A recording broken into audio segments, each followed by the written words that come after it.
សរសាស្ត្រខ្មែរថ្នាក់ទី12អត្ថបទស្ដាប់រឿងពររាជសេនីម្ដាយមីងអ្នកស្រីដឺឡាតួនៅឯស្រុកបារាំងបានផ្ញើលិខិតមកឲ្យអ្នកស្រីដឺឡាតួឲ្យបញ្ជូននាងវីរៈសេនីដែលត្រូវជាចៅឲ្យទៅនៅជាមួយគាត់ឯស្រុកបារាំងដោយធានាថានឹងផ្ដល់ការអប់រំគ្រប់យ៉ាងដល់នាងព្រមទាំងទុទ្រព្យសម្បត្តិទាំងអស់ឲ្យទៀតប៉ុន្តែគាត់សុំឲ្យនាងវីរៈសេនីបានទៅដល់គាត់សិនទើបគាត់ចាត់ចែងឲ្យដោយមានការពន្យល់ហេតុផលនៃការរស់នៅប្រទេសបារាំងអំពីទ្រព្យសម្បត្តិពីចៅហ្វាយក្រុងដោយមានការផ្ដល់ប្រាក់ធ្វើដំណើរពីម្ដាយមីងនិងមានការយល់ព្រមពីនាងវីរៈសេនីផងអ្នកស្រីដឺឡាតួក៏សម្រេចចិត្តឲ្យវីរៈសេនីទៅប្រទេសបារាំងតាមការស្នើសុំរបស់ម្ដាយមីងតែម្ដងទៅនាងវីរៈសេនីរស់នៅជាមួយជីដូនដែលមានចិត្តអាក្រក់ពុំមានសេចក្តីសុខទាំងផ្លូវកាយនិងផ្លូវចិត្តព្រោះលោកយាយរបស់នាងជាមនុស្សប្រកាន់វណ្ណៈរើសអើងនិងបំបត្តិសិទ្ធិសេរីភាពនាងទៀតផងលើសពីនេះលោកយាយនេះបានបង្ខំឲ្យនាងរៀបការជាមួយបុរសដែលនាងមិនស្រឡាញ់ដោយសារតែនាងមិនព្រមរៀបការតាមការកំណត់លោកយាយបានកាត់កាលនាងមិនចែកគេមរតកហើយថែមទាំងបណ្ដេញឲ្យមករកម្ដាយវិញក្នុងរដូវដែលកំពុងមានព្យុះសង្គ្រាតែម្ដងទៅតាំងពីពេលដែលនាវាសាំងសរងឃើញថាមើលទៅគេអាចនឹងជួយខ្លួនបានហើយនោះនាវាក៏បាញ់កំភ្លើងធំមិនចេញសោះមានម្នាក់ជាអ្នកចាស់ស្រុកក្នុងរំសេវមាសចូលមកជិតលោកចៅហ្វាយហើយនិយាយថាជំរាបលោកពីយប់មិញគេបានឮយ៉ាងថ្លង់នៅក្នុងគំនរភ្នំនិងក្នុងព្រៃនៅសូរស្លឹកឈើដែលបោកយ៉ាងខ្លាំងដោយគ្មានខ្យល់បក់សោះបាក់សាសមុទ្រទាំងឡាយមករកទ្រនំនៅលើគោកអស់សញ្ញាណទាំងនេះបង្ហាញថាជាមុនថានឹងមានខ្យល់ព្យុះសង្គ្រាមកដល់ជាប្រាកដមែនហើយមកជាមានព្យុះសង្គ្រានឹងមកដល់មិនខានឡើយនៅអាកាសឮតែសូរសំរែកនៃបណ្ដាបាក់សាដែលបានទៅរកអាហារក្នុងជលសាហើរប្រសេកប្រសាចពីគ្រប់ចំណុចនៃជើងមេឃត្រឡប់មករកទីជម្រកនៅកោះដល់ម៉ោង9ព្រឹកស្រាប់តែគេឮសូរសន្ធាប់ពីខាងសមុទ្រមកហាក់ដូចជាទឹកជ្រោះលាយជាមួយនឹងផ្គរផងហូរធ្លាក់ពីលើភ្នំយ៉ាងខ្ពស់គេស្រែកទាំងអស់គ្នាឡើងថានោះនៅព្យុះសង្គ្រាក្នុងមួយរំពេចនោះមានខ្យល់យ៉ាងខ្លាំងមកគួចយកអាប់ដែលគ្របកោះអំព្រើហើយនឹងចន្លោះសមុទ្រអស់រលីងនាវាសាំងសេរងក៏បញ្ចេញរូបមកឲ្យគេឃើញនៅមនុស្សអ្នកជិះកំពុងឈរស្ទើរគ្រប់គ្នាឃើញឈើក្តងដងទងជាតិដែលរោតត្រឹមពាក់កណ្ដាលជាមរណសញ្ញាពោលបំរុងលោតទៅក្នុងទឹកសមុទ្រសំដៅទៅនាវាសាំងសឺរងដែលកំពុងមានគ្រោះថ្នាក់ដោយមិនអាចខាត់ពោលបានតាចាស់និងដូម៉ាំងបានយកខ្សែពួរមួយចង្វាយយ៉ាងវែងមកចងចុងម្ខាងទៅនឹងចង្កេះពោលឯចុងម្ខាងគេនាំគ្នាកាន់ជើបពោលលោតប្រងតម្រង់ទៅនាវាសាំងសឺរងដោយហែលផងដើរលើថ្មផងទឹកក៏ផ្គុំឡើងជាភ្នំលើផ្ងើចបាតខាងមុខសំពៅហើយរត់ហួសមករុញច្រានពោលឲ្យបកថយមកក្រោយយ៉ាងឆ្ងាយជ្រោមមុជវាចូលទៅក្នុងទឹកឲ្យលង់បាត់ស្មារតីពាក់កណ្ដាលលុះដឹងខ្លួនឡើងវិញកាលណាគេក្រោកឡើងស្ទុះទៅរកនាវាទៀតថ្វីត្បិតទឹកសមុទ្រកំពុងតែកញ្ជ្រោលហាមើតធំចាំត្របាក់វាក៏ដោយអ្នកជិះកប៉ាល់រើរូ ដែលអស់សង្ឃឹមនឹងបានរស់ជាមនុស្សតទៅនោះក៏ស្រវេស្រវាអ្នកខ្លះកន្ត្រាក់បានសាវក្ដងអ្នកខ្លះបានក្តារខ្លះបានទ្រង់មឿនខ្លះបានតុខ្លះបានធុងលោតចុះទឹកគ្រប់គ្នានារីព្រហ្មចារីម្នាក់ដែលរត់មកបង្ហាញរូបនៅកន្សែងនាវាហើយហុចដៃមកអ្នកដែលកំពុងខិតខំតស៊ូឲ្យបានដល់នាងនារីនោះគឺនាងវីរសិនីនាងមើលស្ដាប់សង្សារនាងដោយសារតែសេចក្តីស្នេហា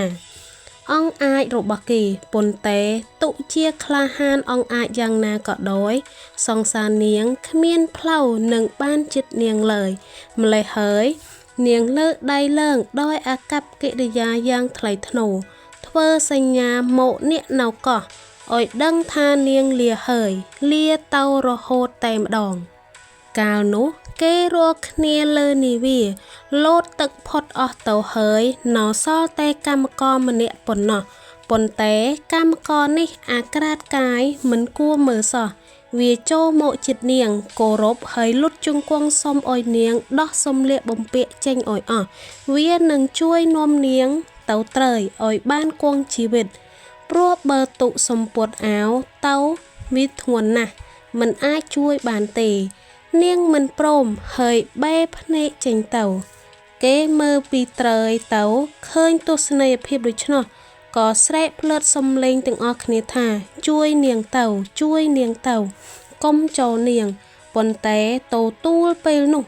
មានរលកមួយធំដូចជាភ្នំរមៀលសំដៅមករកនាវាដោយបញ្ចេញសូរសន្ធើបដូចខ្លាធំឃើញសម្បើមដូច្នោះកម្មករក៏លោតទៅក្នុងទឹកតែម្នាក់ឯងរីឯនាងយុវតីដែលឃើញថាមុជរាជមកចាំខ្លួនរួចជះពុំបានហើយក៏យកដៃម្ខាងដាក់លើសម្ពុតអាវនាងហើយដៃម្ខាងដាក់កងលើដើមទ្រូងនាងរួចងើបភ្នែកឡើងទៅលើដូចជាទេវតារៀបចំខ្លួននឹងហោះហើរទៅលើអាកាសអូទិវាននេះអ្នកក៏កាចខ្លាំងម្លេះអស់ហើយអ្វីក៏លិចលង់គ្មានសល់នឹងអ្នកឡើយបុរសកម្មករបានរួចពីមរណៈដែលមានបំណងជួយនាងវីរសិនីបានលើកដៃសច្ចាថាអូព្រះជាម្ចាស់ខ្ញុំអើយលោកបានជួយជីវិតខ្ញុំដល់ទីនេះប៉ុន្តែគួរណាស់តែលើកជីវិតខ្ញុំនេះប្រគល់ទៅឲ្យនាងកញ្ញានោះទើបសមនាងកញ្ញានេះថ្លៃថ្នូរណាស់មិនមែនចាក់ចោលសម្ពុតអាវដោយងាយដូចខ្ញុំទេពលកំសត់ដែលត្រូវរលកបកខ្ទប់ច្រាំងសន្លប់បាត់ស្មារតីហើយមានទាំងឈាមចេញពីមាត់និងត្រចៀកផងដោយត្រូវដូរម៉ាំងទាញពីក្នុងទឹកមកវិញលោកចាវាយបានយកវាទៅឲ្យគ្រូពេទ្យព្យាបាលភ្លាមតាដូម៉ាំងបានរកឃើញសាកសពនាងវីរសិនីនៅដៃសមុទ្រឈ្មោះស្ទឹងព្យូល